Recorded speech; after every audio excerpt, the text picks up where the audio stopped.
মানুষের ভাবনা একরকম আর মানুষের চাওয়া আরেক রকম। মানুষ ভাবে একটা জিনিস আর মানুষ চায় আরেকটা জিনিস। প্রত্যেকটা মানুষ এটা ভাবে যে আমার জীবনে এরকম কেউ থাকবে যে আমাকে অনেক ভালোবাসবে, আমার অনেক কেয়ার করবে, আমাকে অ্যাটেনশন দেবে, আমার মনের কথা বুঝবে। কিন্তু রিয়েলি যখনই কেউ তার জন্যই সব কিছু করতে শুরু করে দেয়, তখনই সে তার থেকে দূরত্ব বাড়িয়ে নেয়। যদি সত্যিই সামনের মানুষটা তোমার কাছ থেকে এই সব কিছু চাইতো, তাহলে তো তার এটা উচিত, তুমি তাকে এত বেশি ভালোবাসা দিচ্ছ, তার এত কেয়ার করছো, এর পরিবর্তে সেও তোমাকে ভালোবাসবে, সেও তোমার কেয়ার করবে। কিন্তু সে তোমাকে ইগনোর করে যাচ্ছে, সে তোমার থেকে দূরত্ব বাড়িয়ে নিচ্ছে। একটা কথা তোমাকে জিজ্ঞেস করি, তুমি কি পারবে সেই মানুষটাকে ইগনোর করতে যেই মানুষটাকে তুমি অনেক বেশি ভালোবাসো? কখনো তুমি তাকে ইগনোর করতে পারবে না। সামনের মানুষটা তোমাকে ইগনোর করছে তো কিসের জন্য ইগনোর করছে? আসলে সে ইনডাইরেক্টলি তোমাকে এটা বোঝাতে চাইছে যে আমি তোমার সাথে সম্পর্কে থাকতে চাই না। সেই জন্য রিলেশনের মধ্যে কখনো কখনো সেলফিশ হওয়া উচিত। সেলফিশ মানে এটা নয় যে সামনের মানুষটা খারাপ থাক, এটা ভাবো যে আমি কিভাবে ভালো থাকবো, আমার জীবনে আমি কিভাবে ভালো করব। নর্মালি আমরা কি ভেবে থাকি যে আমি সামনের মানুষটাকে যত বেশি ভালোবাসবো, যত বেশি ওর কেয়ার করব, তত বেশি ও আমাকে ভালোবাসবে, ও আমার কেয়ার করবে। কিন্তু রিয়েল লাইফে এরকম হয় না। এইগুলো জিনিস আমরা মুভি থেকে ওখান থেকে এইগুলো জিনিস শিখেছি। মুভির মধ্যে এটা দেখানো হচ্ছে যে সামনের মানুষটা ইগনোর করছে, তুমি পুরোপুরি হাত ধুয়ে তার পিছনে পড়ে যাও, 10 রকম ভাবে তাকে ইমপ্রেস করার চেষ্টা করো, তাকে বোঝানোর চেষ্টা করো, একদিন না একদিন সে তোমার ভালোবাসা বুঝে যাবে। মুভি তো 3 ঘন্টার মধ্যে শেষ হয়ে যাচ্ছে, কিন্তু এখানে আমাদের রিয়েল লাইফের প্রশ্ন। রিয়েল লাইফে কখনো এরকম হয় না। রিয়েল লাইফে যখন তুমি কোনো মানুষকে প্রয়োজনের বেশি ভালোবাসতে শুরু করবে, যখন তুমি সেই মানুষটাকে এটা দেখাতে শুরু করছো যে আমি তোমাকে অনেক ভালোবাসি, তোমাকে ছাড়া থাকতে পারবো না, তোমাকে ছাড়া আমার পৃথিবী অন্ধকার, আমি জীবনে কখনো তোমাকে ছেড়ে যাব না, তুমি যদি আমাকে ছেড়ে চলে যাও তাহলে আমি তোমাকে ছাড়া থাকতেই পারবো না। রিয়েল লাইফে যখন তুমি কোনো মানুষকে এইগুলো জিনিস দেখাবে, তখন সেই মানুষটাই তোমার থেকে দূরত্ব বাড়িয়ে নেবে। রিয়েল লাইফে মানুষ সবসময় বেটার জিনিসের খোঁজ করে।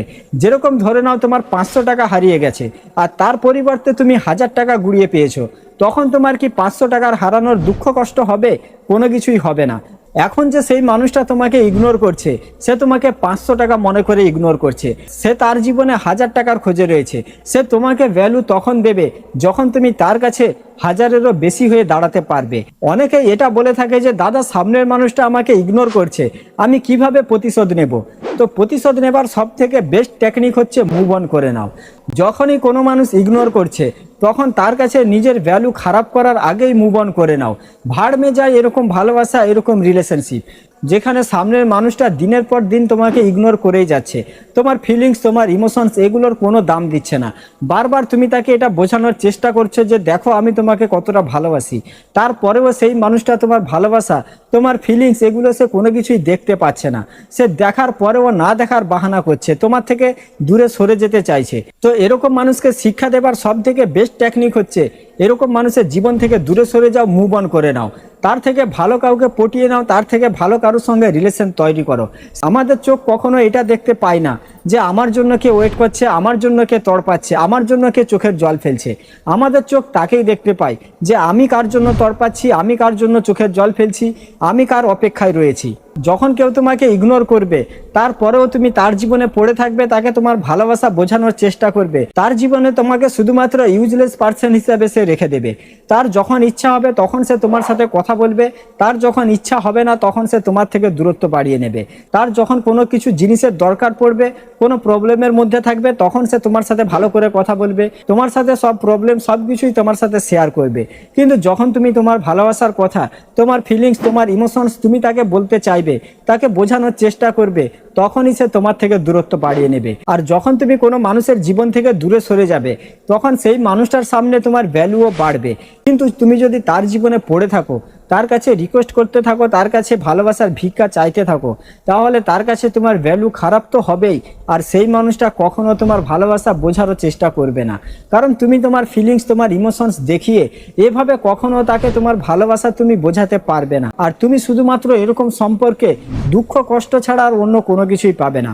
আর যে ভালোবাসা তোমাকে বারবার দুঃখ দিচ্ছে, বারবার কষ্ট দিচ্ছে, তো ভাই এরকম ভালোবাসা থেকে দূরে সরে যাও। ভালোবাসা মানে হচ্ছে তোমার জীবনে তুমি আনন্দে থাকবে, তোমার জীবনে তুমি ভালোভাবে কাটাতে পারবে। এরকম নয় যে তুমি শুধুমাত্র তাকে নিয়ে চিন্তা করছো, তার ভাবনায় তুমি ডুবে রয়েছো যে সেই মানুষটা আমাকে ভালোবাসে কিনা, সেই মানুষটা আমাকে ইগনোর করছে কেন, ও আমার সাথে ভালো করে কথা বলবে কি কথা বলবে না, ও আমার সাথে এরকম কেন ব্যবহার করছে। মানে এইগুলো জিনিস ভেবে ভেবে তুমি শুধুমাত্র দুঃখ কষ্টই পাচ্ছ। তো যেই ভালোবাসা শুধুমাত্র তোমাকে দুঃখ কষ্ট দিচ্ছে, এরকম ভালোবাসাকে নিজের জীবন থেকে দূরে সরিয়ে দাও। নিজের জীবনে দরকার হলে সিঙ্গেল থাকো, অনেক ভালো থাকবে।